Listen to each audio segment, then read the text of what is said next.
Welcome to the latest episode of Quest for Twice. The earnings season has started, so in this episode, I will cover earning updates from two companies I own. The first one is Kinder Morgan, which has been outperforming S&P 500 by 17 percentage points in this year so far. What's interesting is that if we look at the business performance and its forecast, there is actually very little change from its guidance and performance given previously. The outperformance is explained by a flight to safety. So why is Kinder Morgan a safe investment? I have shown this table before. Now with the latest quarter update, the Kinder Morgan is forecast to make a $7.2 billion EBITDA in 2022. And that's a slight increase from year 2020 and 2021 if we remove the impact from Winter Storm Uri. And its debt at the end of last year is a slight reduction from at the end of Q3. Its 2022 DCF is forecasted at 4.7 billion, and that's also a slight increase from 2020 and 2021 if we remove the impact from Winter Storm Uri. The capex plan for this year is 1.3 billion comparing to 1.7 and $2 billion in 2020 and 2021.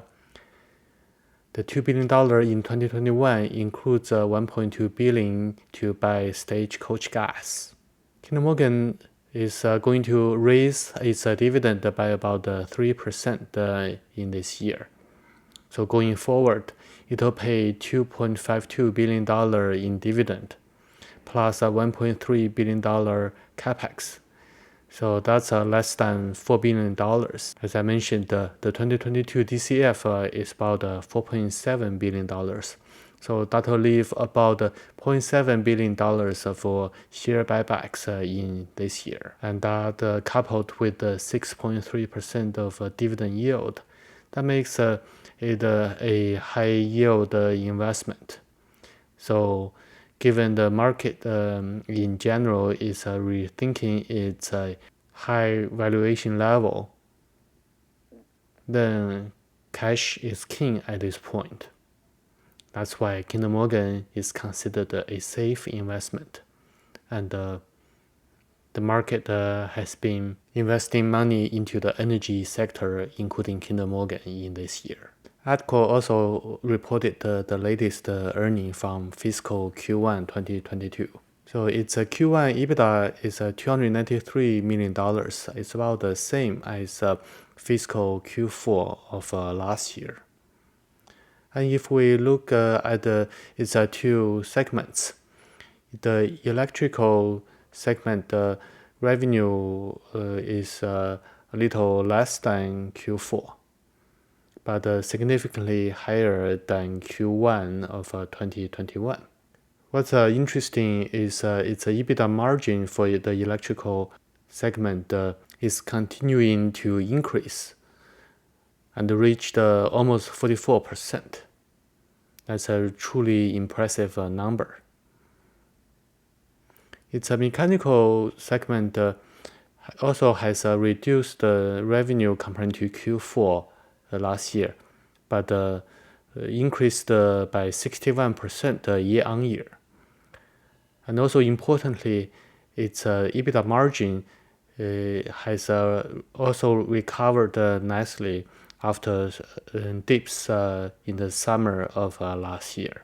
So despite the slight revenue reduction, its EBITDA is about the same with Q4. That's because of the EBITDA margin increase, as I mentioned. So for the current quarter, its outlook for EBITDA is about $250 million. So it's a slight reduction.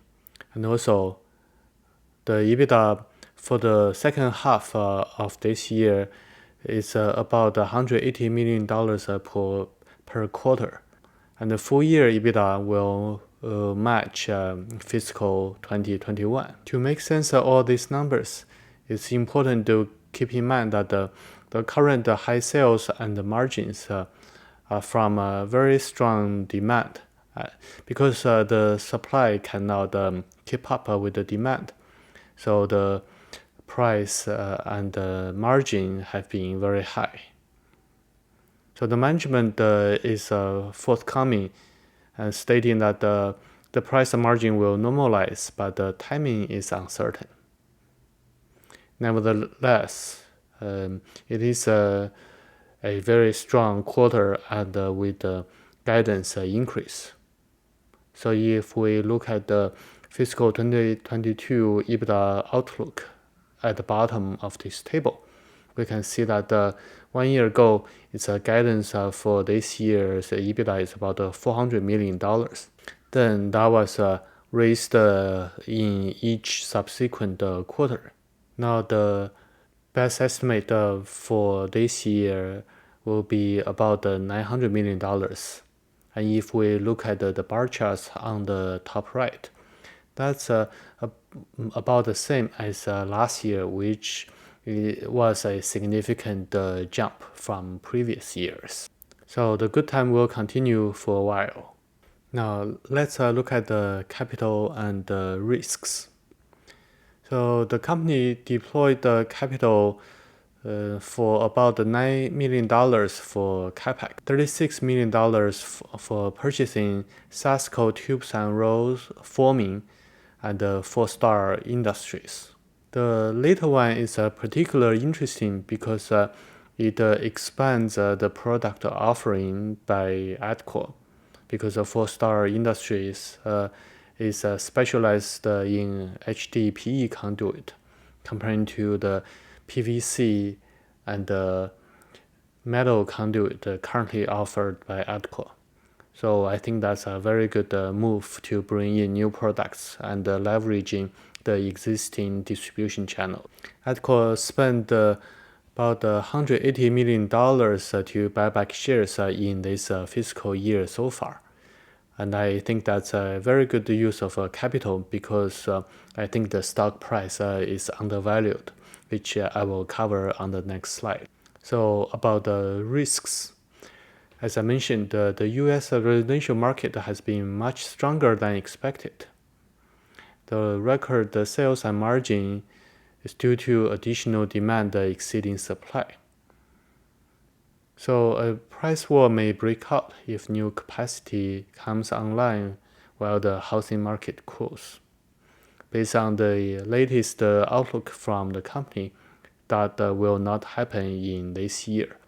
However, there are a few long-term tailwinds. One is the infrastructure bill will create additional demand, including EV charging facilities.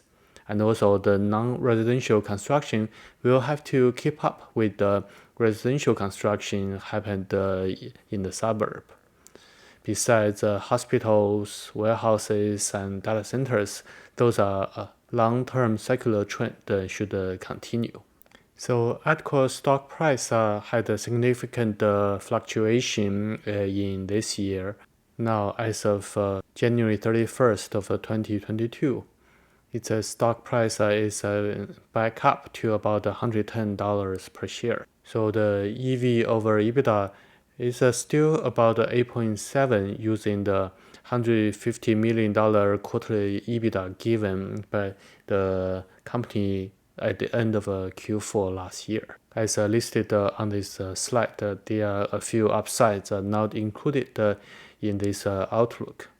And also comparing to its peers, including Hubble and Amazon, we can conclude that the ATKR stock is undervalued. That's why using the additional free cash flow to buy back shares is a good move. And my original investment case is still valid. So that wraps up this quick update on the two companies I invested in. Until next time, happy investing.